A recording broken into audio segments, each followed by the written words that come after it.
I'm going to bring up some questions, but I'd like to have a panel of people that I'm going to pick on you. You can say no, and I appreciate that. Because what we want to do is have the panel answer the question, and then we're going to open up the question to anybody else that wants to contribute. Now, we have a series of questions. We may get through them all, we may not. The whole point of this is to share best practices for emergency communications. Now, that's areas that could, and some people are in RACES, and some people are in a mix of an OXCOM thing, so we called it ECOMM. So that's what we're trying to do tonight. Oscar, you represent the islands and the problems that happen on islands. Could you be one of the people in the panel? Yeah, please. I'll pick on you. Okay. I'd like to, Lee, when she comes in, would be in because she's part of the people who got involved with creating this. Steve, K3DSO, could you come in from your experience in the DC area? Yes, absolutely. And Bob, WX2NJ, I see you a few pages back, Bob. Could you come in from your experience of 20 years and with Sandy? Yeah, I'll try. That's all we ask. Okay, and are you using, Dan, are you using Barry to take care of chat or something? Yes, he'll be watching the chat and Okay. taking care of some of the stuff there for us. Okay, Barry, if you have anything, just pop in because you have all the experience with the down along the Florida area. So we'll start with that group first. Do I have permission to do the share screen, Dan? Yes, you do. Okay. You have to bear with me for a minute, people.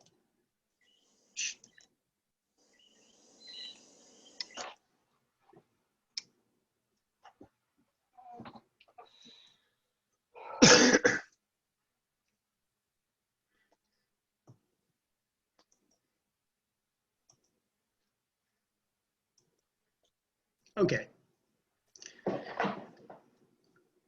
Now, we had a brainstorming session with the planning team, some of which are in here tonight and some of which, most of them are here. And we came up with some of these topics, but I set them up in categories and I'm going to through the category. And if you have something that we don't get to tonight, at the end, there'll be an email address you can mail it to in case we do this again, and we'll put it on the list. Voluntary selection. What are the most effective methods of recruiting ECOMM team members? Panel, I'll first go down to Oscar and see how you do, okay? Well, it is a question of training and practice, and the leaders will rise out, but definitely during the emergency is when you see the real leadership and give you a real experience. So it's a combination of both. But practice and the way they handle things and the way they express, when they become these leaders and they stand up during the drills, that's when you know where people are really ready to work, and that is really very good. Back to you, Tom. Okay, Bob, WX2NJ, could you take a shot at that? Well, recently, Tom, one of the most effective methods is keeping people really busy. We've had a lot of volunteers recently that have been working HF, especially NVIS, every week.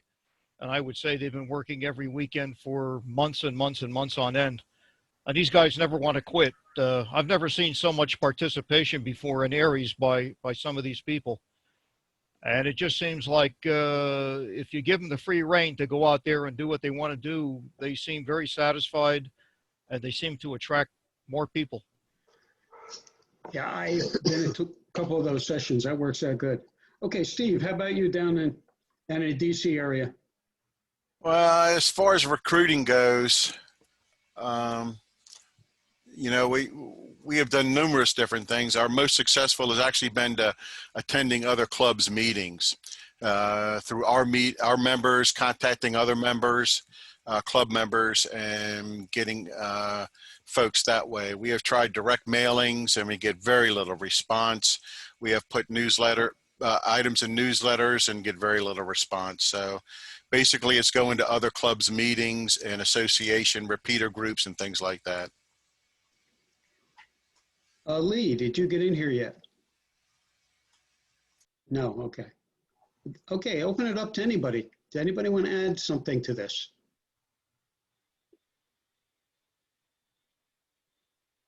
Check. Just, okay. Hello, WA2JOE here. Okay. I think one of the things that attracts people is an active membership. So for instance, I'm in Monmouth County, New Jersey, and a shout out to WX2NJ, who's just south of me. And you know, our local Aries is not very active at all. And so we kind of hitch on to Middlesex County, which is north of us.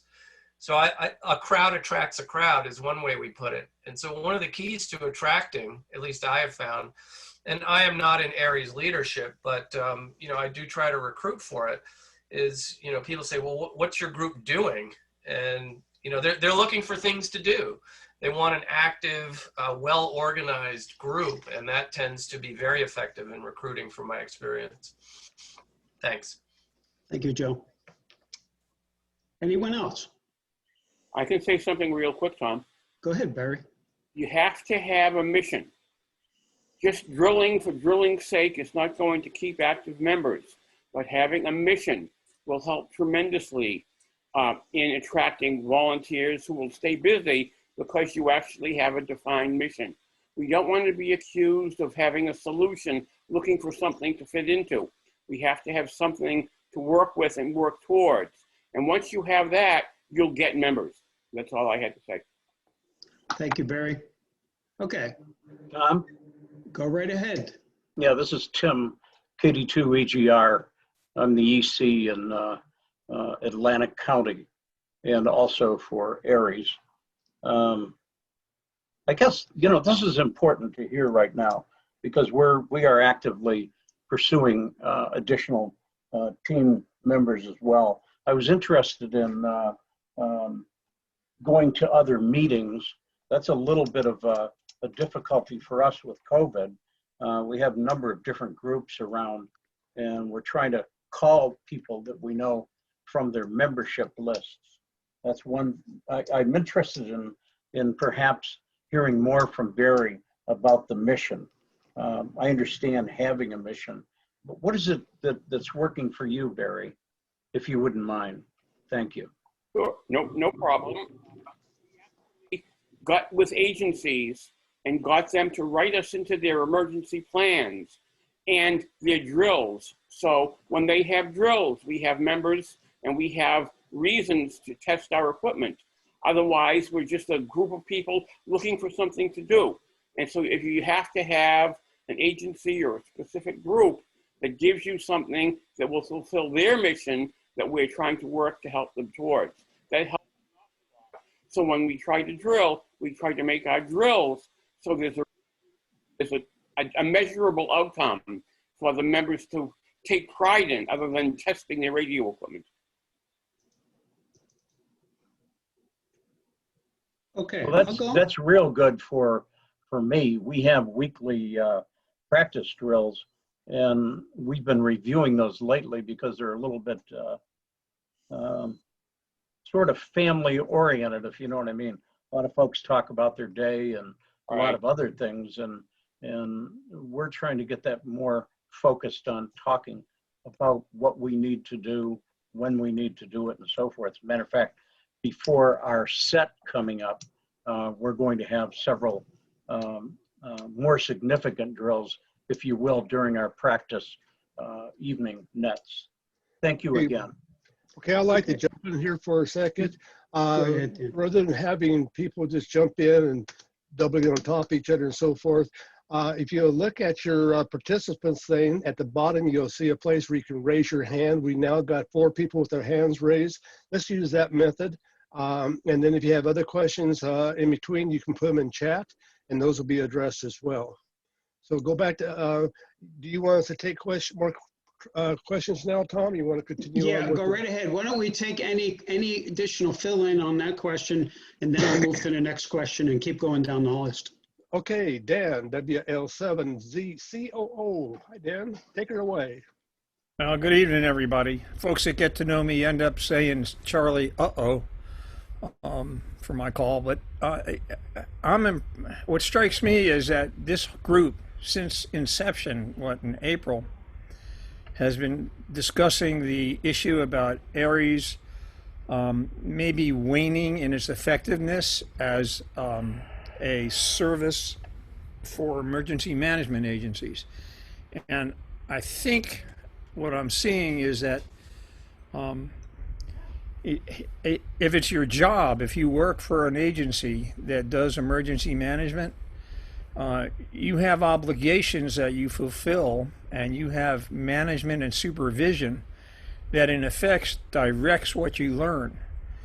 In ARES, I think our only hope is that leadership be synonymous with mentoring and encouraging. Unless we get there, I don't think ARES is going to be revived the way that I think we all hope it will be in the bottom of our hearts.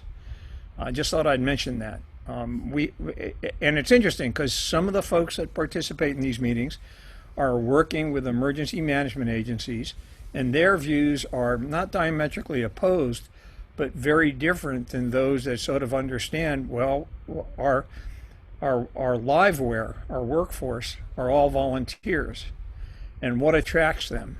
Well, the challenge and mentoring and elmering and being able to mentor and elmer others if there's aspects of what's needed that they're good at.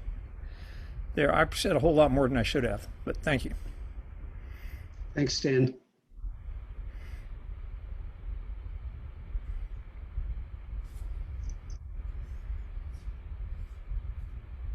I think Tom, W3TDH, has a comment.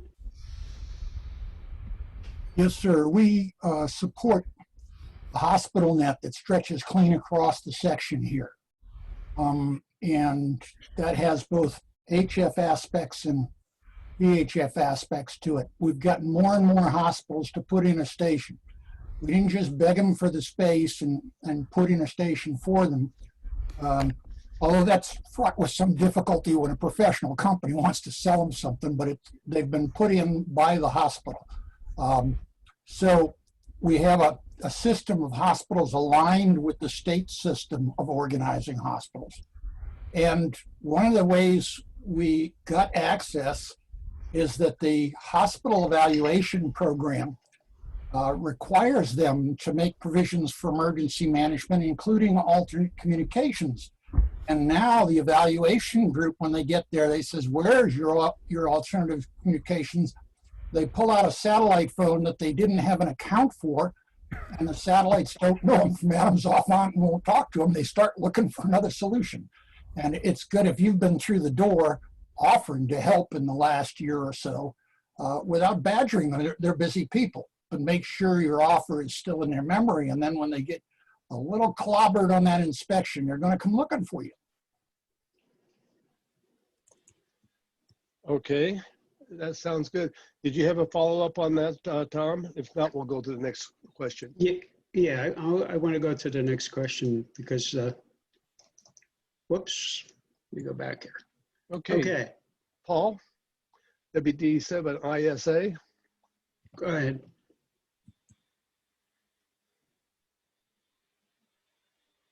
Hello, Paul, you are muted. Unmute. There I am. Am I there? You are Yes. there. Oh, okay. I went ahead and posted in chat. I wasn't sure if I was going to get there. I got my best helper at a net control party for a local ARES net. That person is also CERT. So I would wonder if we should help CERT members use their radios, because you still have to have proper speaking when you're on the radio. You still have to understand propagation. You could help them with GMRS and repeaters and maybe advance them to ham. I'm kind of unhappy to hear mailings didn't work for one group. I thought about mailing recent license holders or renewers, because I've noticed if you search the database, sometimes you'll find out 2 or 3 people with the same last name and address have joined all at the same day. Those might be people I would think of maybe mailing some letters to. Over to you. Well, thank you. Okay. Let's go to Larry. Hey, thank you. It's Larry. I'm in Kansas City, Missouri. We've had pretty good luck recruiting at Hamfest, back in the day when we could actually have them. And we also had probably better results recruiting at National Weather Service training sessions, which they do here in the Midwest every year. So that's pretty much how we get our members. It's good. Thank you. Okay, one last one. Laura, W3QA.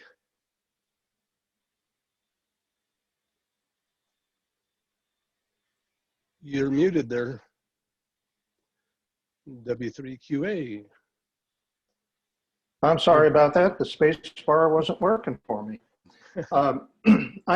Was EC up at Chester County Aries Races in Chester County, Pennsylvania for a number of years. I think everybody's comments are spot on regarding recruiting and such, but the big issue is really a relationship with the agency. Pretty much what Barry was laying out. What we found was very successful, led by an EC who came before me, who was a very good salesman, by the way, and temperament, and that's probably why he was so successful. But we had a standing meeting with our agency every Friday afternoon, and FaceTime, whether it's for 5 minutes or 10 minutes or 15 minutes or 20 minutes or a half an hour or whatever, is what really puts things together and makes things happen. You discuss outlook, and you discuss what has happened. You discuss the current status of the membership. And like everybody else has said, recruiting in any way that you can with people who would be predisposed to emergency type operations will work if you have an attractive place to belong. Everybody else is, I pat everybody else on the back. They made great comments. That's all I have. Thank you very much. Dan, if we can, we'll move on to the next volunteer selection question. And that is, if a selection process is used, and doesn't sound like anybody mentioned one, what process has been most effective? Does anybody use the selection process? Now, first, I'll ask our team. Oscar, do you? Well, you see, there's a combination of having people with the proper training as well as we need the runners. The runners are the people who's going to bring the data, the people is going to, but they need as well training. And during the emergency of Maria, we have to train it on the spot. And so we don't have an actual selection process completely defined. I'm sure that there are probably more people than very well organized. But when a catastrophe comes, this what I'm trying to say is when a catastrophe comes, you have to deal with the survivals, the people that can stand and go out of the houses and help. Because doesn't mean if you do and create a lineup of personnel, they need to survive. And they need to survive if it's a business of family that they have to take care, or they just got trapped on the bridge that if the water has an overflow, or they have pretty big problems in their home, or they're injured.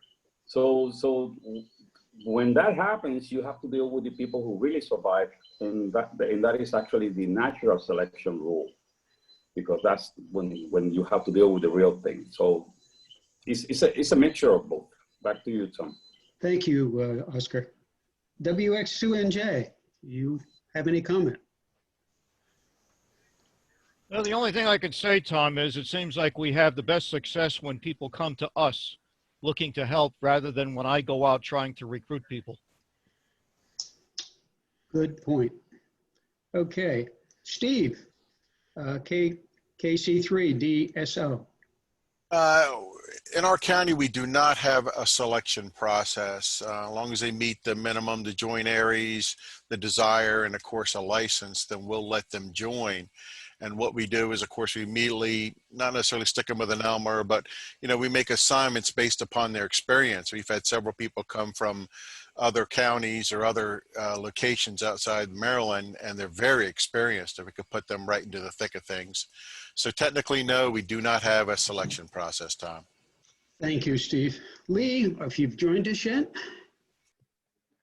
Okay, I'll move on. Okay, let's open it up and see if anybody has has any questions in the participant questions. Bob still has his hand up. I think that might have been from before. Okay. K0YBWB, do you want to come on? N0YWB.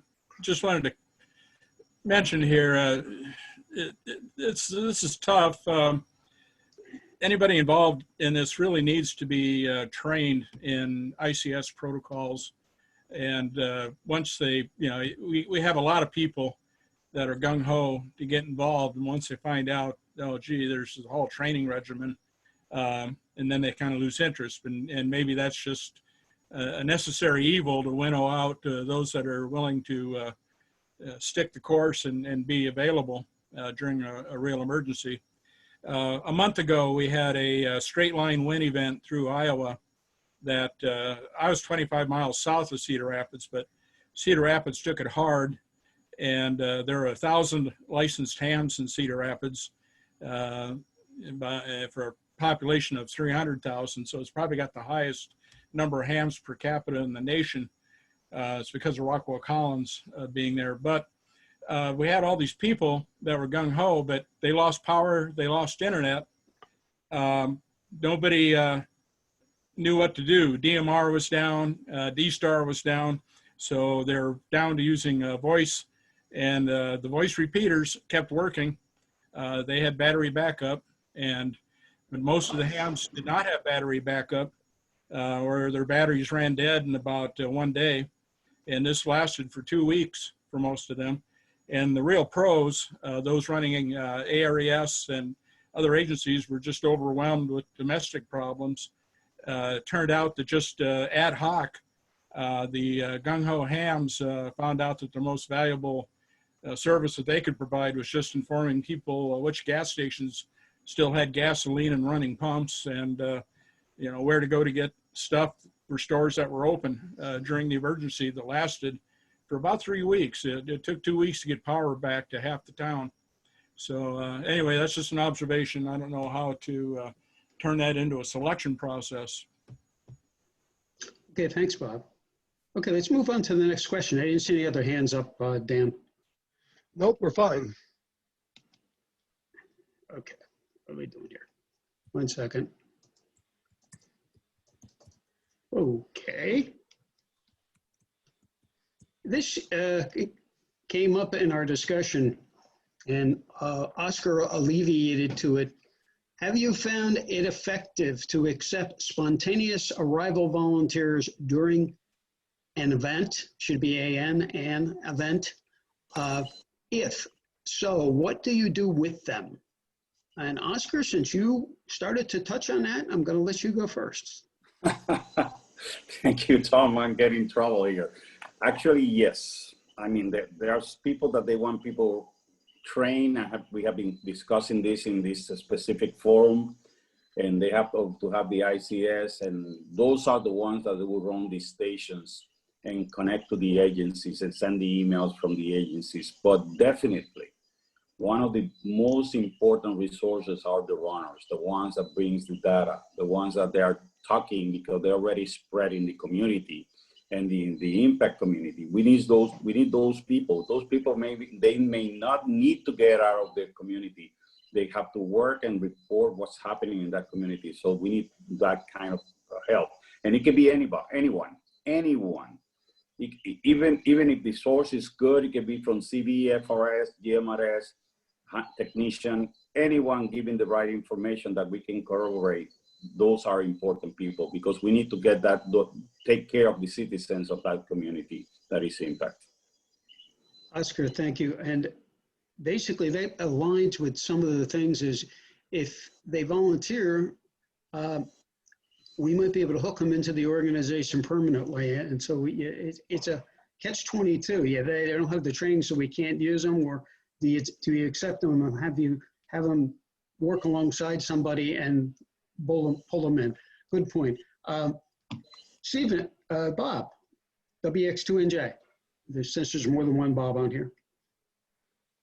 Yeah, when we have spontaneous type people during, let's say, a search or something like that, the best thing to do with them is pair them up with an experienced operator and have them help out the best they can. But definitely put them alongside somebody that knows what's going on so they can see what's happening and they can get a full appreciation of the event.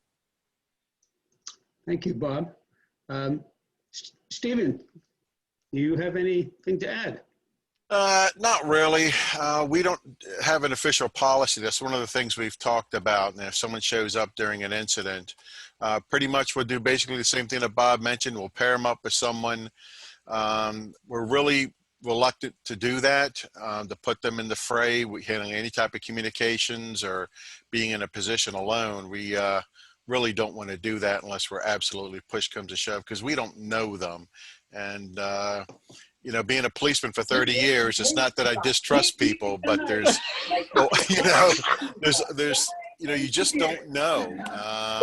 So, you know, we're gonna do what we can to put them to work. I mean, I heard of somebody at one of the bad storms a few years ago. A pair of hams showed up, and they were very well qualified, but they ended up taking out the trash for about a week. And serving food and things.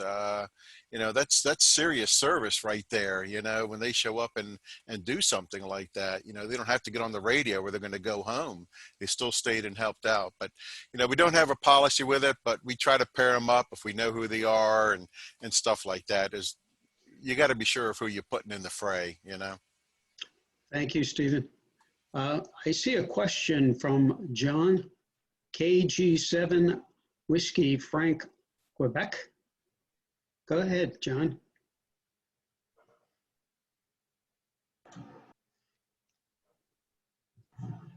Sorry, I had trouble unmuting. I was just going to say, for our group, our served agencies generally don't want the spontaneous volunteers. Certainly not in the radio rooms or the EOCs. So we definitely can't use them there. Unless they're badged and credentialed ahead of time, they're not getting into those facilities. And they may be able to be used out somewhere else, but they're not going to be able to be used in the facilities, particularly places like hospitals and stuff like that. They're not getting in. So that's our experience here. Okay, that's a good point, John, that some people forget, but here again, there may be a position someplace else.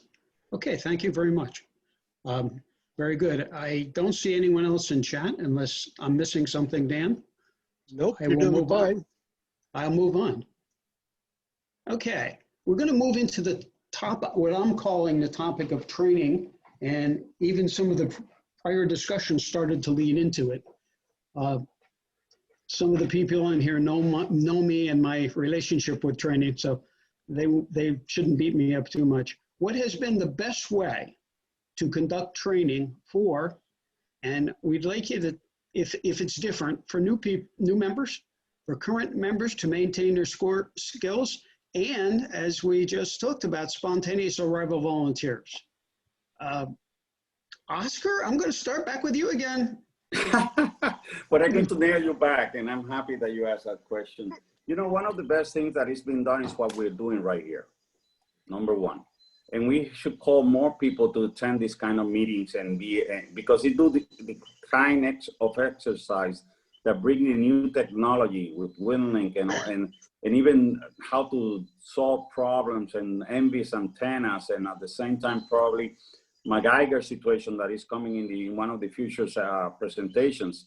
This kind of information is the one that should be trained everywhere. And we are just giving an example. I'm sure that there are plenty of people outside there who are ready to show their best skills. So definitely we have to develop those building blocks of skills and train the every operator, and depends on the operator. They will have good ones and excellent, or really champions. So training and knowing and adapting to the new era of technology is important, including, and not mean understanding. We need to know how to do HF and VHF, and even survive with packet, or even go with BARA. It's a whole legacy, and even knowing CW, I mean, this is also important, but it have to be an overall operator. So, you know, we need to create this kind of champions and have more of this technology being brought into the general ham populations. Back to you. Thank you, Oscar.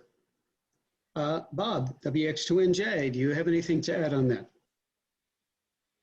Well, now that we have our new Aries task book, which is customized for our particular county, you know, we laid that out at several meetings prior to the pandemic, and people started working on it. We've had a lot of interest in NBEMS, sending messages.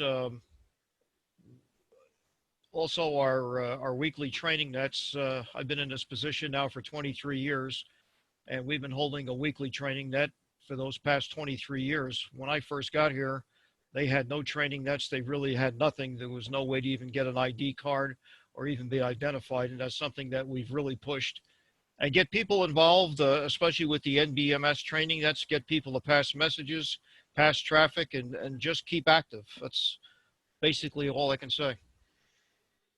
Thank you very much, Bob. And I'm going to add one more thing to yours, because I also joined your at least 3 weeks out of the month, you have a digital training net, and that has proven to help me learn digital better myself. So I appreciate that, what your team does too. So let's go over to Steve. Stephen, do you have anything unique down there? Well, for new members, we assign them immediately the ICS classes, get their FEMA ID.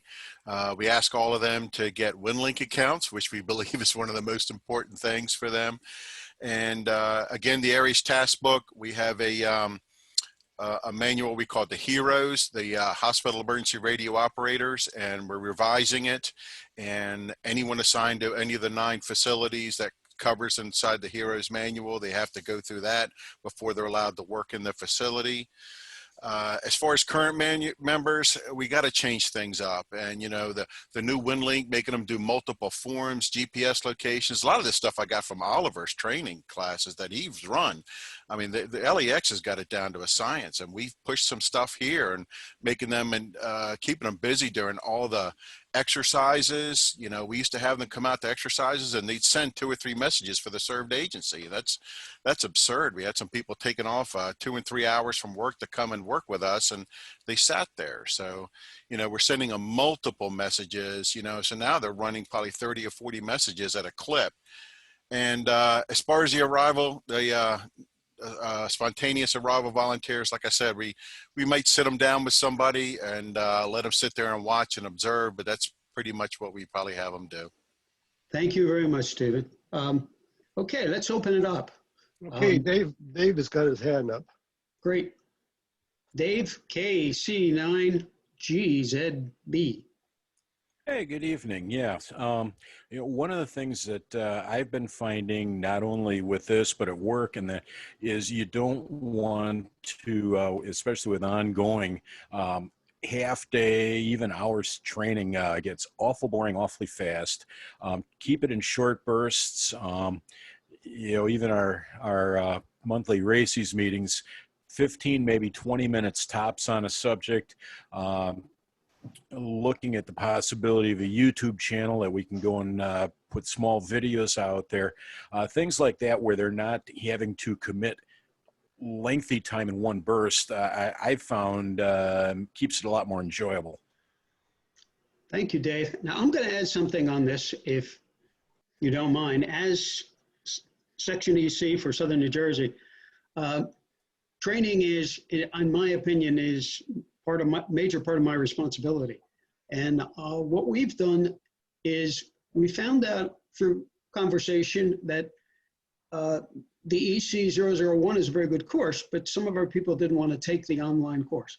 So we mainly the section manager, myself, formed a training team, and that training team moved around the state and actually went to different locations. We went to 3 different locations, and taught that course. We then planned to do the 016 for leadership, and COVID-19 hit after we had the room scheduled and all the people scheduled and everything else. So we turned it into a Zoom session, and actually it worked pretty good. We did, I think, around 14 people, 12 from our own section, and 1 from Ohio and 1 from Northern New Jersey. So, but the point was it worked very well, but the way we did the last 001 and the 016 was more like a discussion like we're doing now, where it was a primary facilitator, and then we had another EC, in fact, that's where I picked on the WX2NJ so much, to join in with us and bring the practical side of some of the exercises. And that seemed to really get people interested in what we were doing. So just a different viewpoint, and it worked. And if somebody wants to know about it, I'll be happy to answer any emails on it. I didn't see other hands up, Dan. I'm going to move on to the next question. I just want to let you know that Lee is now on board. Oh, thank you. Lee, did you want to say anything about training? Not that I'm putting you on the spot, Lee. Good evening. Yeah, just kind of on the spot. I just got my dinner. I just came in, so I didn't really see the presentation. However, I did work a lot with spontaneous volunteers recently. And I can tell you that if they're eager to learn and they are wanting to learn anything that you have to teach them, they will come back later on and ask for more training. So it looks like a negative spontaneous arrival volunteers, but it actually is an excellent pool of future candidates for your ARIES group. So I have to say that in a disaster, your resources are your resources, and you can use them. But 99% of the ones that I worked with came back and asked for more training. So thank you, Lee, very much. Yep, thank you. You want to take some questions, Tom? Yes, I didn't open it up because I. Okay. N5 TCB in Texas. Can you hear me, guys? Yeah. Can you hear me? Yes. Okay. One thing, number one, I think, Zoom is a wonderful thing. And with COVID-19, I think it's something we need to look at. But, all of us are individuals. All of us have different strengths and weaknesses. So I think some things like hands-on is good. Some things like Zoom is good. Maybe for some people who are particularly shy, maybe one-on-one. I don't think we should just have 1 or 2 things. I think we need to have a whole toolbox full of training. And 2, last December, Oak Forest Amateur Radio Club did a Morse code demonstration at a Dickens festival in Galveston. And people, we didn't even mention ham radio. We were just doing this as a historical STEM demo. The thing was, people were coming to us as we were pounding SOS on keyers, asking if we needed assistance, if ham radio was still in existence, and so on. I think we're going to have to have wider nets for our training and to get people. I'm going to let this back to the conversation. N5 TCB on the side. Okay. I think we have another question from John KG7WFQ. Rather than a question, it's really a comment which ties back to the earlier question, and that's on training that's available. Here in Washington, I'm in Western Washington. Washington and Oregon, most of the groups around here, rather than having their people take the EC001 course, there's another course offered here locally called by Oregon ACES, ACES, OregonACES.org, which is a 2-day course, a lot of hands-on, EMCOMM oriented, very good for new hams, especially, or people that are just getting into EMCOMM. You do it on one weekend and you're done instead of the 9-week-long EC001 session. And we found that to be, frankly, a better program. But we consider that to be the equivalent of EC001. But again, it's a mix of classroom, hands-on, programming radios, doing things like that. We have not been able to do it, however, in the current COVID environment, and we're in the process of trying to adapt it to Zoom, but the strong point is the hands-on, and that's very difficult to do on Zoom. That's it. Thank you, John. Bob, K0YWB. It's N0YWB. Okay. Tom's comment before Lee came back on made me think of something. You're talking about training teams. If each state had a team of volunteers willing to put on training and demonstrations, I know HamFest coordinators are usually desperate for forum presentations, people to put on something. So if those teams made their presentations and what they could do for like 2 1-hour sessions to HamFest coordinators 6 months ahead of time and get them on their agendas, that would be a great opportunity to get maybe people that had no idea what ARS does, and even non-hams aware of what services we provide. And when they're not doing the presentations, man a actual working Winley station passing ICS 213 forms just to show what it's about. Thank you. I see one more, Dan, and that's Don, K9DRW. Yep. Am I on the air here? Yes. All right, fine.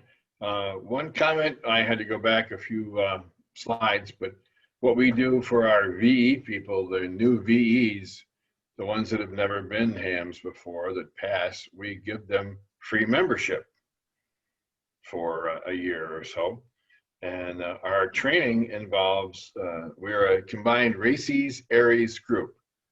And the ones that want to get a county ID, because it's our county EMA here in Lake County, Illinois, we require 100, 200, 700, 800, and the ARES, at least minimum, the basic.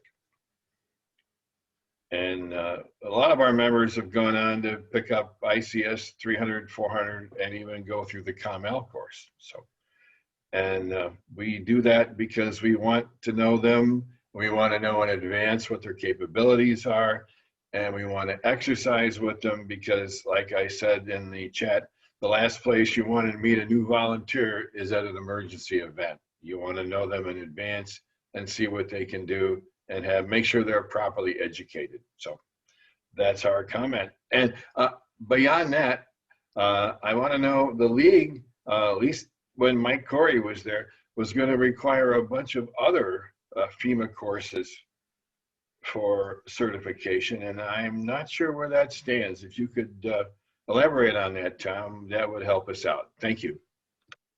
Okay. Well, we follow, in our section, we follow the ARRL guidelines, and for level 1, level 2, level 3, and as long as people are working toward the guideline, they can get into the position. And if you, online, they list all the courses for each level. For the level 3 EC positions, assistant section, emergency coordinator positions, it's recommended that they have EC 016 and the FEMA Professional Development Series. That's what's on the website. So I'll move on to the next question. We still have one more, John. Oh, I didn't see that one. I'm sorry. Okay, John, WG7WFQ. I already went. Oh, you already did. Okay, sorry about that. Okay. Can I say something real quick? Go ahead, Barry. What we need is and I put this in the chat, a rapid training module, something that is 4 to 8 hours long for unaffiliated volunteers, people that haven't done the ICS courses on the basic level, for spontaneous volunteers, basically. Something like what the Red Cross uses when shelter managers. They recruit people that have no training, and in 6 hours or so, they're turned into shelter managers. And I think as long as people have a ham radio license, if we had something, a course like that that would run 4 to 8 hours, I think that would help a lot. Back to Net. That's a good idea, Barry. Okay, let's move on to the next training question. I assume Oscar's going to watch my time. What training format, such as classroom, discussion, we kind of did this, discussion, hands-on events, and others are most effective? And I think most people answered that as they were answering the questions. I'll quickly go through the panel, but I think we covered that. Oscar, did you have anything to add on that? Definitely, as we have adapted, it would be nice to have club meetings and even in the Hamfest to have a couple hours training, things like that. That was before the COVID-19. But with the Zoom, people are covering with the Zoom sections to keep training and homeworks and practice, and try to help them at the same time how to figure out when they have to work with technology for computers, solving the problem with computer sound cards or installing the software as well. But again, it's a good time for testing and getting into the whole training of the different FEMA training as well. So I think we discussed this in several ways, and the best thing is also training with the small skills and antennas, coax, power supplies, radio, what's the radio configuration, all of it, and that because this is our job, but we need to be with compliance with the agencies as well. But definitely we have to be an excellent operator. So also that is an Elmering required for the first responders as well. So that is extremely important. Not every station is going to be the same. Not every catastrophe or impact by weather, earthquake, or whatever, or fire is not the same. So we have to adapt. Back to you. Okay, thank you very much, Oscar. Bob, WX2NJ, do you have anything to add on that? Tom, I would say that the hands-on type training is probably the most effective. It seems like when we were having meetings, we would try to bring in things to demonstrate, whether it be putting a connector on, setting up a Go kit. Recently, we've been having these meetings, like I said, almost every Sunday morning, setting up NVIS antennas, HF equipment.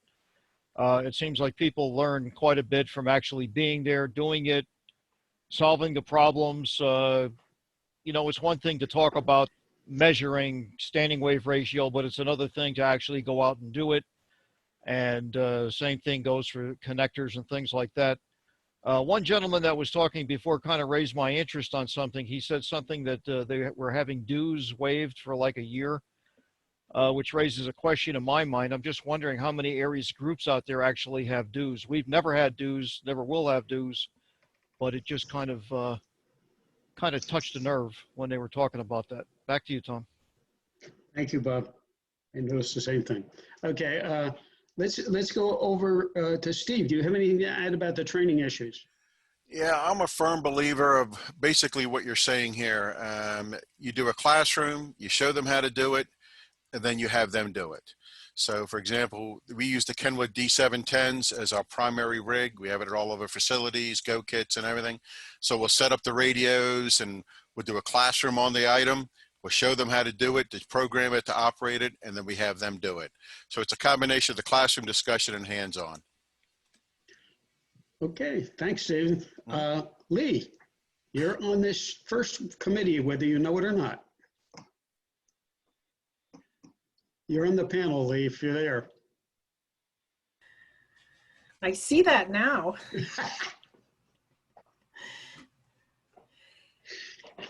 All right. You were warned. Was I? Okay.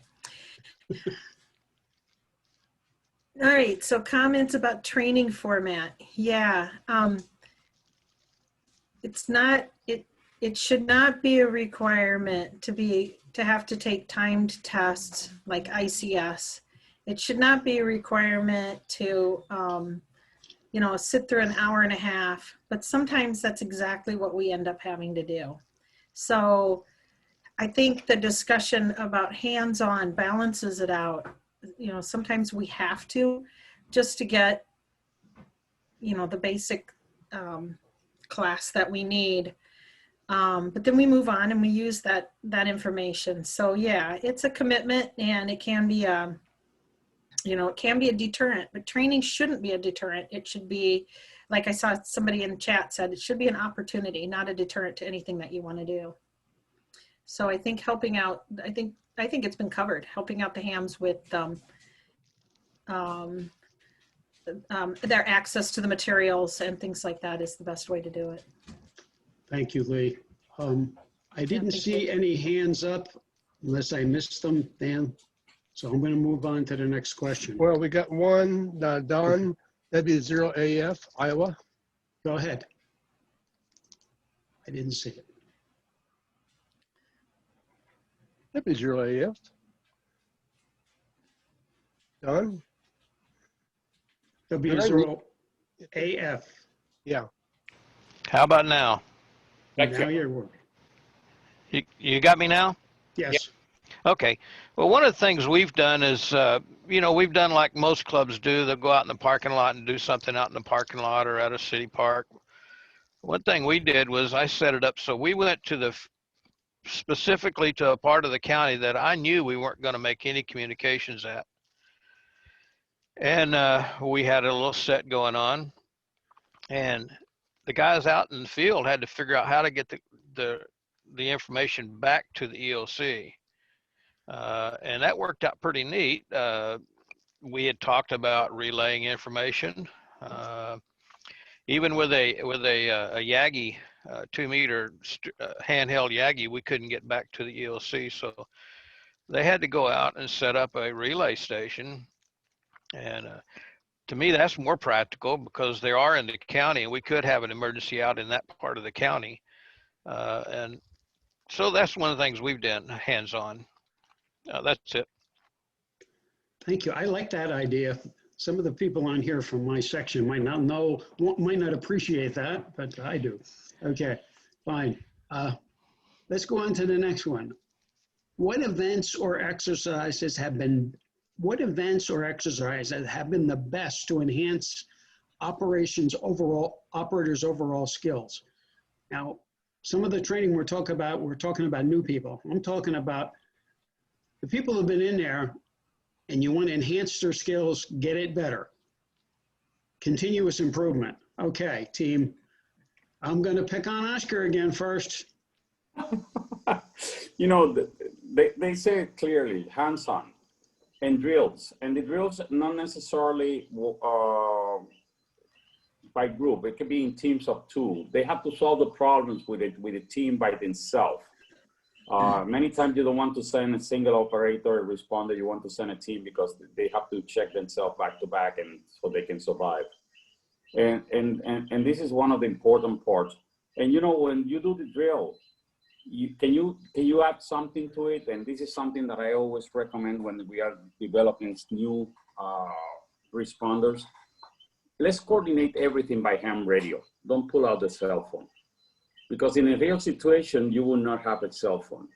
That would do a big enhancement how to survive and learn that if you forget something, you have to do it by radio, and you have to put that radio, VHF, UHF, and HF radio off. If you're missing something, try to get it back or try to fix it somehow. But those are the best way that you enhance the responders in their skills. Thank you, Oscar. Let's go to Bob, WX2NJ. Do you have any? Well, the one that probably opened my eyes the most, Tom, was recent fox hunt type exercises.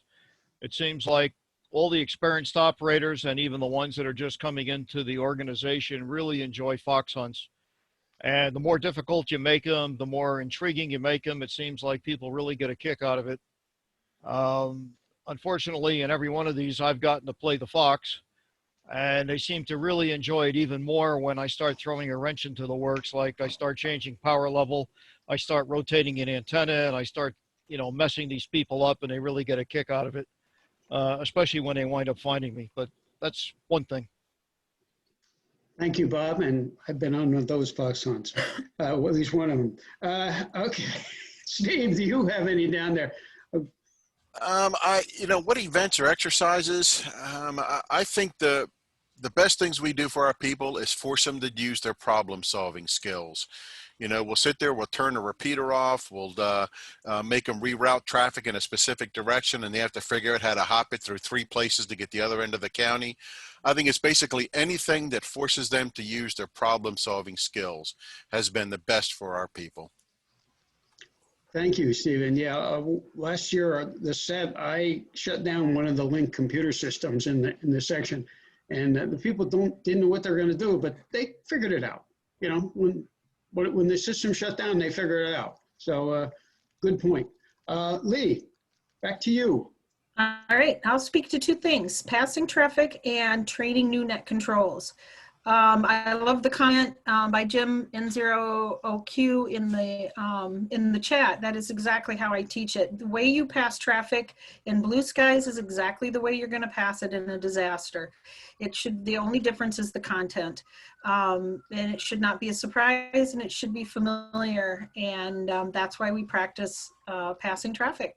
And then speaking to training new net control, what I like to do is help them build their toolkit, in that I teach them how to write a net script, what goes into a net script, why, and then how to, what you might want to do about checking on the spool, what you might want to do if you haven't heard it from somebody in a while, that kind of thing, just general topics that might come up. And then finally, how to close a net, and the proper way to do that, and then sit with them while they run the net, and be nothing but encouraging. And if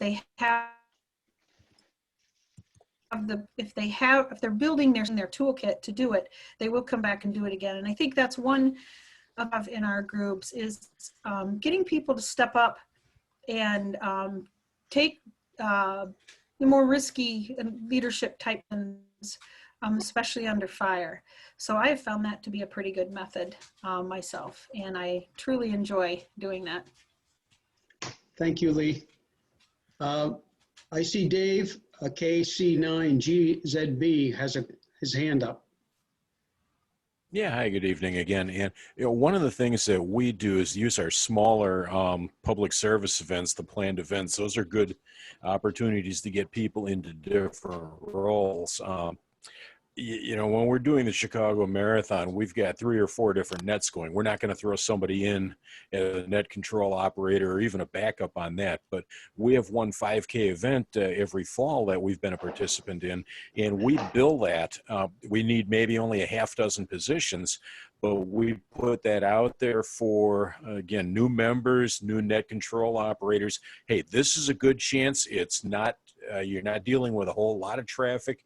You're not dealing with a whole lot of issues. It's a good chance to sit and actually do it with somebody standing by their side, coaching them along as they go. So the small events are really great opportunities to bring people into different positions that they may not have done before. That's a good point. Thank you very much. Okay, I do not see any other hands up. So did I miss somebody here, Dan? Yeah, I got Dave, KC9GZB, Illinois. Yeah, that was me already. That was all right. That was and just a little anecdotal story on that. We did have one year where did have a runner get injured, had to get support and all that. Did not jump in for the new net operator, it's like, okay, here's what you need to do. Here's what you need to do. Go ahead and do it. And yes, even on emergencies like that, they can step up if the event is fairly well controlled. Good. Thank you. Okay. I'm going to go into additional resources now. If you need additional resources, such as operators or equipment during a disaster, how do you go about acquiring them, meaning the resources?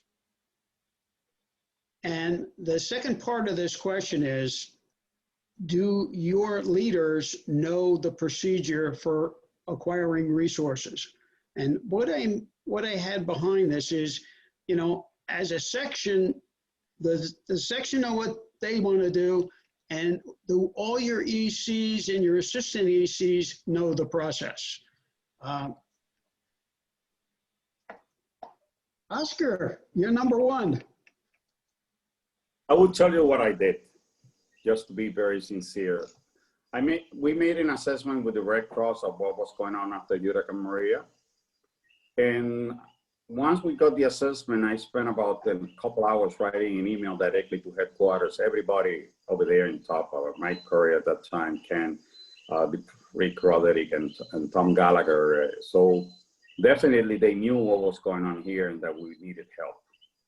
And we request for radios, boot kits, and so on. And we got the extra thing over the operators of the force of 50. That as Andy said, there was 22, but at the end, they came out 25 because we got several volunteers from the Red Cross and South Boston Church as well. So definitely, you have to ask for help. You have to understand when the situation is out of your hand, you have to ask for help, and don't be shy, and actually work really well. We had, when we started after 3 days, we got about 150 operators across the island. And due to the crisis and the catastrophe, running out of money, power, gasoline, as somebody mentioned before, within 2 weeks, they were almost all of them gone. They needed to go back, missing in action because they needed to take care of their family. They didn't have money or gasoline to keep these stations running and things like that. So that's when extra resources from outside that they're not involved and they're not impacted by the catastrophe, with the proper training, they do help. Back to you, Ned. Thank you.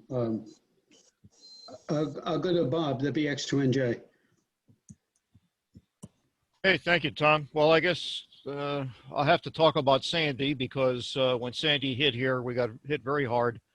We needed additional equipment.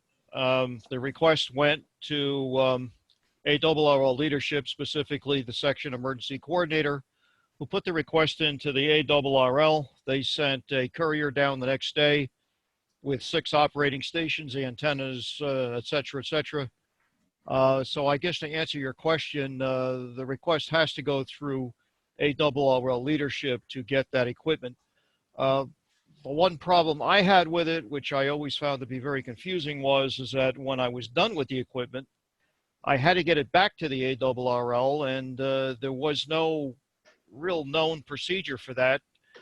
I posed the question to the section emergency coordinator at the time and the section manager, and I really never got any response. I tried contacting the ARRL directly to Mike Corey several times, and I was soon to learn that ARRL headquarters doesn't really want to talk to an EC. Never responded back to me, which between you and me and everybody on this group, I thought was kind of rude, but I could have at least gotten a response saying, hey, go through your leadership to get this stuff back. So to make a long story short, I had to wind up hiring a courier to get it back up to the league. And that's the way we finally resolved this. A lot of the leadership, which was not you, Tom, at that time, really dropped the ball. Yeah, the second part of that question, no one has approached yet, but I want to approach it, and then I'll turn it over to Stephen and Lee. And that is, this is a touchy subject with me. As I travel around the section, I kind of ask people questions. And I found out that, yeah, the ECs knew everything what to do. But if the EC is sick or absent or on vacation or not around, some of the assistants and some of the other leaders didn't know the procedure.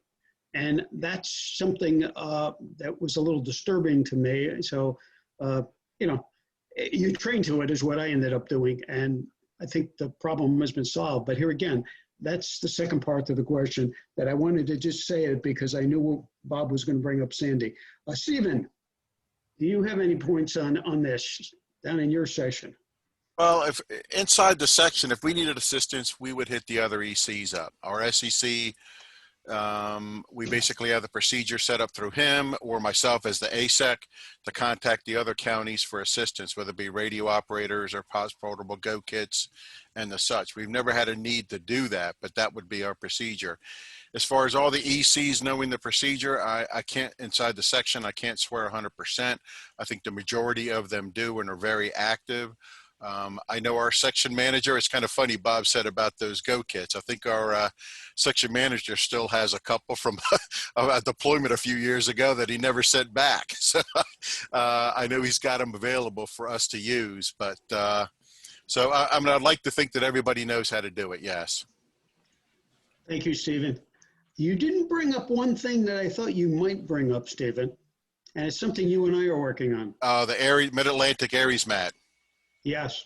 Yeah, that's, you know, that's what I referred to in the section. But yes, if we needed assistance outside the Maryland, DC section, we're running, Tom is a big part of this, the Mid-Atlantic Aries mat, and we're in the process of drafting up all the documents and training requirements and actually making a level 5 on the Aries task book related to the Mid-Atlantic Aries mat.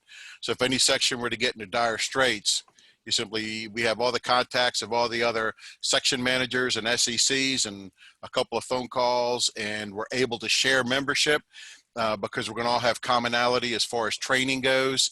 And also each section is going to come up with a separate list on the additional training that that section may have. For example, the EPA and the Eastern Pennsylvania, Western Pennsylvania folks have FL Digi, and we're using WinLink, so we'd have to have some individual training. But you're right, Tom, that would be something for outside, if you needed assistance outside the section, yes.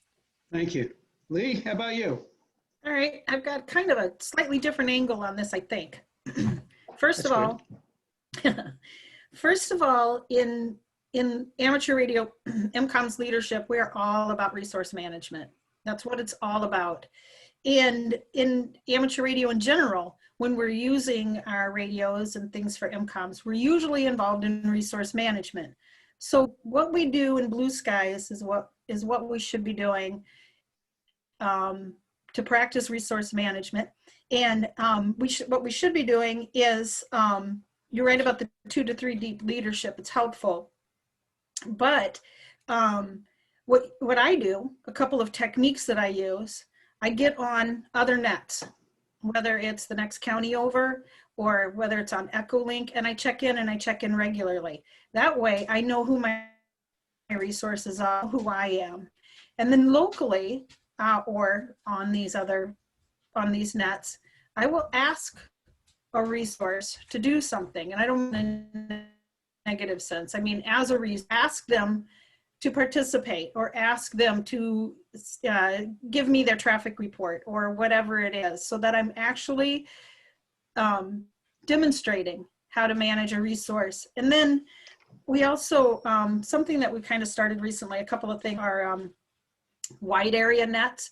We don't have linked repeaters. And so what we do is called wide area nets. And what I do is I go out and I ask other counties that are far distant away to bring up their net and try to contact us. And there might be 2 or 3 counties in between. And so what I'm doing is I'm setting the stage for how to ask for resources. And recently, because of the major disaster that we recently had locally, we had a chance to talk to the surrounding states also, and they're going to be doing the same thing. Rather than giving me a list of their equipment and their people, they're going to be contacting their people on the other side of the river, going to be contacting people on our side of the river and actually talking to them and getting to know each other. So if you're managing your resources, what you're doing is you're asking for either assistance or you're asking for information or something like that. And I think the best way to do that is to practice it and make it an example during Blue Skies. And I know that's a slightly different approach, but based on the fact that we didn't have a choice. We didn't have the opportunity to, we didn't have the time, to get any new supplies in, and anybody that came in would have had to have been self-sufficient. So that wasn't an option. So what we did was we looked around at the resources that we did have, and we asked those resources to come out and join us. And that was our best model for that disaster. Thank you, Lee. One thing that didn't come out that I kind of approach, and I teach it and communicate it to my ACs, is if an EC in a county has a problem, contact myself, which is the section emergency coordinator, or the section manager, and he agrees with this method. And we'll go help look for the resources for them, and then let them do their job of taking care of their problems in their county, so that they pass it up the line and let the leadership for the section to do the search. And if we can't find it from one of the adjacent counties, then we'll go to Aries Mat, or we'll go to another section, and we'll do all the legwork for them. And it's the same with equipment. And if an EC asks for equipment, the section leadership will make the contacts with ARRL headquarters if it's coming for Aries, and make the arrangements to get it down here, saving the EC to go back and do their job, what they have to do. So that's something that is promoted, and it's in most of the training courses, and it does work well, but sometimes people forget about it, and that's a good thing. I see one question from N2DV. Hi, John. We know each other. Hey, Tom, we certainly do. I enjoyed your 016 class online. Thank you very much. Wanted to just comment on the additional resources, more in the area of equipment. So what we've done for Middlesex County, and just so everybody knows, I'm the DEC for Middlesex County. What we've done in Middlesex County is put together some Go kits that that were funded by our Office of Emergency Management, and they're nothing too fancy. They're some dual band radios, power supplies, antennas, and actually a laptop. So a little fancy, but all in a rolling Pelican case with some coax. And we have made the ECs in our county and the county OEM coordinators and the municipal coordinators aware that these are resources that are available, and we would make them available to any town that would need them. So, for instance, if towns are standing up shelters or something like that, and they need a Go kit for their shelter, we will make it available. Very good, John. Thank you very much. Sure. Okay, I didn't see anybody else with questions in there. Okay, I didn't see any other questions at the moment. Okay, I'll go on to the next question. And then I think we have to look at our time. We're now going into operations, and there's several subcategories in operations. I put it into 4 categories from our brainstorming. And after that, we have one on leadership, and we have one on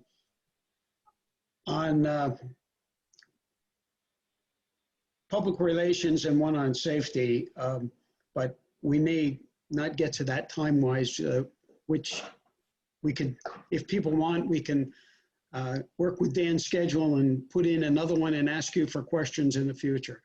What type of activities or methods, such as text, calls, meaning telephone calls, monitoring repeaters, or other methods are used for activation of your team?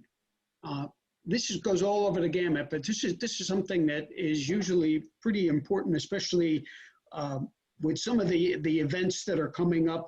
I know I talked to one EC someplace, I won't tell you where, who is going to do a cybersecurity one, and they're not going to have any phone service or text messages or anything for his event. So how does he activate it? Here's my problem. Oscar, I'm going to start with you again. You see, thank you, Tom, because we, in our experience, we have a unique experience completely. There were no repeaters. There were no telephones. So this is when things goes really bad. And you know what we did? Everybody was in 146.52 megahertz. And we started with about 50 people. For several weeks, we had even the police department by hand transmitting the information from department to department. This is across the whole island, okay? 3 million people. This is not a small impact condition. And then it rises out about 300 people, 500 people during the evenings, passing the information for the community. So as you said, calls, I mean, text, that came out about 4 weeks after the hurricane impact. And they were activated by FEMA only, only the version 2 and text, simple text, no internet and very limited calls for the cell site that they start to put up. So again, 146.52, we got there, and then we have to contact people, and we pass a lot of traffic. By the way, it was amazing. I have to really say thank you for all the hams. We didn't have interference. It was a lot of respect, and it was a lot of relays of these messages being sent, and that make it even so responsible from the side of the operators. After that, we have also the English speaking operator that came from the Force of 50 and the Spanish speaking as well. And everybody have the same respect. There were no repeaters, and that I tell you, that was a completely, I mean, it probably will be the ideal training when nothing works. Back to you, Nat. Thank you very much, Oscar. Bob, any comments? Yes, Tom. WX2NJ, go ahead. Yeah, Tom. I was trying to find my icon for the microphone. Well, we have several. We use Groups.io email. If there's something going on, we get the word out through email. If it's something that's going to be serious, if there's some sort of put on alert, we'll also use a cell phone application called Team App. Most of our members have that, and that's worked very well in the past. I'll pick up my phone or a computer, and I'll put out an information and say such and such is happening. We've also come up with a recent situation where, well, Aries has 3 modes of operation: standby, alert, and activation. If we go into alert, we'll actually monitor a northern repeater for 15 minutes every 3 hours, and then we monitor a southern repeater on a half hour for 15 minutes every 3 hours. And we don't do that through the middle of the night, but we do it during the day. And if there's something that's going on, or if somebody has to get some information out, we would take advantage. And that repeater is manned by myself or one of my assistants. Obviously, if we're actually in an activation mode, we have nets on the air at all times, and we would drop that every 3 hour type routine. Back to you, Tom. Thank you very much, Bob. Okay, Stephen, how's things go down in Maryland, DC? Well, we have a couple of things that we use. Our Office of Emergency Management uses Everbridge, which I think quite a few places, I see it in the chat mentioned in there a couple of times. And all of our top 20 operators have been placed in there. So if the county needs help, they can activate us that way. But I think the bulk of our activations have been through phone calls and text messages.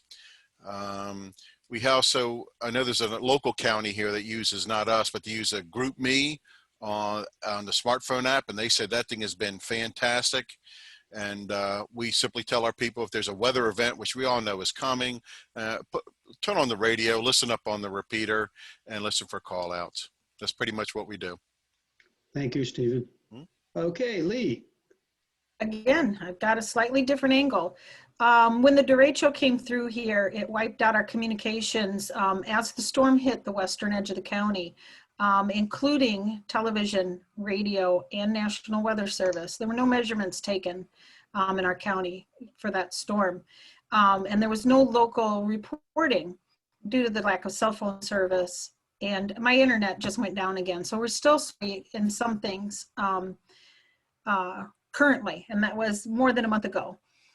We still have about 1,200 people without internet currently. But what I like to see and what works best, I mean, obviously, if you have those methods, then use them. But if you don't, I want people to activate themselves and know what frequency to listen to and when to listen. And that means that they need to take responsibility for knowing how to activate without anybody telling them to activate. And I know that doesn't sound like it fits our training, but to use your skills and your training. And I don't mean deploy. I don't mean go where you're going to be causing problems. I mean, you need to activate. You need to get yourself ready. You need to go to your frequencies that you need to monitor. You need to be prepared to help out. And so I know, again, that's a slightly different take on it, but that's been my experience. And I do encourage our local folks to do that now. Thank you, Lee. Your bandwidth is going a little crazy, Lee. Oscar, I'm going to let you go first, and then I pick up the other one. Thank you, Tom, and sorry, guys. I agree with Lee when things goes really bad. The ham radio, they did activate themselves, and definitely, as I mentioned before, 146.52 and in 40 meters, 7.085, or we were meeting there, and then we went to the Caribbean net and the Hurricane net and talked to the other islands as well. Remember, we were hit really hard, and in many islands they were devastated completely as well. So there were a lot of missing stations, but that's the reason that because of the 146.52, people with bow fans, they were able to listen to our net. There were no repeaters on the air. No televisions, no radio, no cell sites. So all this technology was gone. So and that's the way that we make an incident map, because we were talking to many hams across the island. And that became very important for the Red Cross and FEMA to respond, because by the ham radio community was the only ones who was able to put an incident map, and that was on simplex across the whole island. So we built several stations, the GFO, at the DRO from the Red Cross, and also in the Power Authority, we have a very good station there that we were having all this information coming in. This is our experience, and that's the way we survive. And that's the way we were able to attend the needs of the citizens. Cello, we had it. No cell phone, doesn't work. Internet, no telephone or no cell sites. That's, again, I stress exactly what they have. And it doesn't matter what technology you have. When those things fails, fiber optic breaks, telephone lines are gone, a microwave antenna side to side, they're gone. The TV stations, the towers are on the floor. You have to survive with basic ham radio communications. Back to you. Thank you very much, Oscar. We have hands up here from N0YWB, Bob. Yeah, just mention our wide area repeater supports 2 PL tones. One is reserved strictly for emergency nets, and all the club members are told to leave your radio on that programmed channel. So, and that way you're not annoyed with local chatter. Yeah, that's a good idea. I'm going to go to Dan in a minute, but I want to add something here. It is a good idea, whatever your procedure is, to test it. In other words, in the middle of a net, turn off the repeater. See what your people do. And I've experienced that. And that's what we got to do, because we've got to not just tell people, we got to force them to go do it. In other words, we talked about that in training about being hands-on. Well, we have to do that too with this. And, hurricanes seem to be out there again, but now is the time to do that, because it's a good thing to do this week's net. Dan, your hand is up. WL7COO. Yeah, Tom, I respect the way you're wording your questions. And I'm just kind of curious about if there's going to be any analysis of the responses, or if your goal is to just get everybody to think about their environment and their situation. Because I did make a comment in the comments. There's no such thing as best answers to any of these, because it depends on where you are, who you're working with, what your topographic and infrastructure issues are. So, how do I say this? Recurring, and I'm learning every day from those Aries units around me that have been doing this for a lot longer than I have, and they have recurring exercises that always throw challenges at everybody from their newest members to their most experienced members. And I think Ollie's still here. I hope he is, because he's got this idea that if everything works on an exercise, you didn't try hard enough. You got to break things. And the whole thing is, ARRL is bifurcating amateurs in the field's supervision towards, upwards through the SEC and the section managers to ARRL. Well, at the same time, if they're in an area where there are authorities having jurisdiction that are willing to train and credential local amateurs, that's what those Aries members have to be focusing on, is servicing the needs of the local authority having jurisdiction.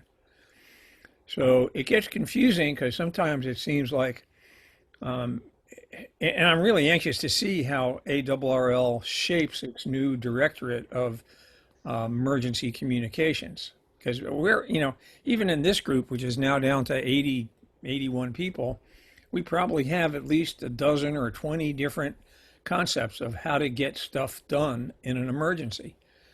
And I would guess that those folks that have lived on the edge their whole life probably have a fair amount of experience and just sort of intuit what to do. Whereas others, where it's all just book learning, are going to be set back until they have trained with folks that deal with whatever kind of emergencies happen in that geographic area. So once again, you've challenged me to understand what we're trying to accomplish, and that's probably a very good thing. Thank you. Dan, I think we're at a point now, and it's an hour and a half, and I think we have to stop the questions, and I'll sum up and then give it over to Dan. But thank you for that comment. The intent here is something that came out of the planning committee. It was to really use these questions to share best practices, to get people to tell how they do things and see however somebody else does, so we all learn. And so it was a way to just get learning among everybody. In the panel, I tried to pick people in the panel who I knew had different backgrounds and had different experiences deliberately to create an environment so people in the audience asked questions and added comments. So that was the whole concept that we were trying to get. And it did come out of our planning team, and it came rapidly, but it was something that was brewing, that's been brewing, and we've been talking about for a while. I'm going to stop here and say thank you. I still have more material, but it's unfair to keep going because it's starting to get late. People are dropping out. I will pose a question for everyone, and that question is, if you like this, put some comments on the reflector. If you want to have your question or your inquiry added to the list of a future discussion on this, send it to me. And my call, which is on the screen right now, Whiskey Bravo 2 Alpha Lima Juliet at arrl.net. It's easy enough to find. And I'll be happy to put it on the list, and I'll make sure I'll copy Dan as well so it gets in the records. Dan, it's back to you. All right. Well, thank you very much. Appreciate it. For all that, we have a section, we have a reflector where many of these questions can be answered. There's over 500 members. Many of those are experts on WinLink, on disaster preparedness, all this stuff. It's a good place. So clear the top of your chat, and you'll see a link to that. If you're not already a member of SEC-Aries, I invite you to do that. It's a good way to keep in the know and ask the questions and keep going on that. Okay, and next week, we're going to have a little follow-up of what Tom did today, and it's going to be what we had originally planned for this week, and we had to change some things around. So it's the EMCOMM frequencies and band propagation for next Thursday, and I hope to see you guys here for that. It should be good. And with that, I want to make sure we haven't, anybody got any questions? Anybody got any, anything at all that they want to add or subtract? Dan, briefly, there was a comment in the chat about a safety discussion. Okay. Okay, who had it? Go ahead, Lee. Tom, W3 for a safety discussion, scheduling of a safety discussion. From Tom Horn. Okay. I can tell you what I was going to ask, but where's Tom? Did he leave? No, I didn't leave. I'm still here. Okay. You had mentioned that you might have some follow-on sessions when you could get them into the schedule. And one of the things I was hoping could be added to the schedule would be a discussion of the safety concerns for operators when they're sent out into the field, and how they can personally prepare themselves and maintain situational awareness and have the necessary tools in their thinking to keep from getting themselves in changing places with the victims or the citizens who are suffering is not a good idea. So you want to have a good idea how people can do the work and yet stay safe doing it. Excellent topic. I made a note that if we do this again, to have that there. We may have to do some research, but what Dan was talking about, the reflector, there is some material on the reflector about safety issues, and it was put on there because of Lee's experience with the derecho that hit there in August. So it's around the August timeframe, and it was put on by myself. So it's actually some safety that relates to electrical wires down, generators, general preparation for storms, and that's information is there, and also what links to where the information came from. Okay, back to you, Dan.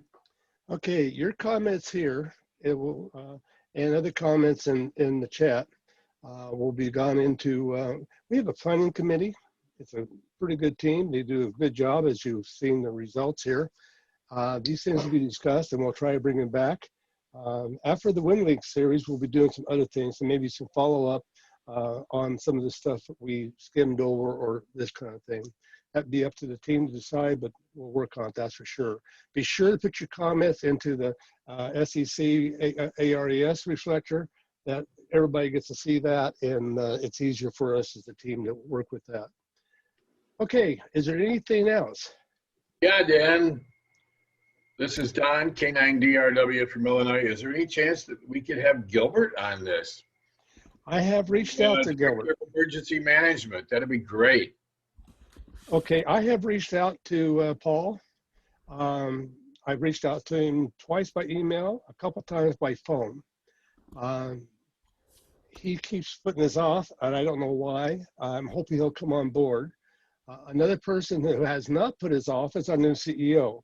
He says as soon as he gets his feet wet, he wants to come on here and talk to us, and that will probably be on the Wednesday schedule there.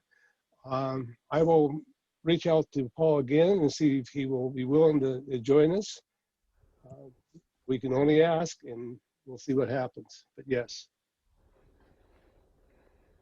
I'm looking for Gilbert, the new Director of Emergency Management for the league. Yes, that's Paul Gilbert I'm talking about. Well, okay, all right, sorry, first name versus middle name, okay. Sorry. Okay, is there anything else?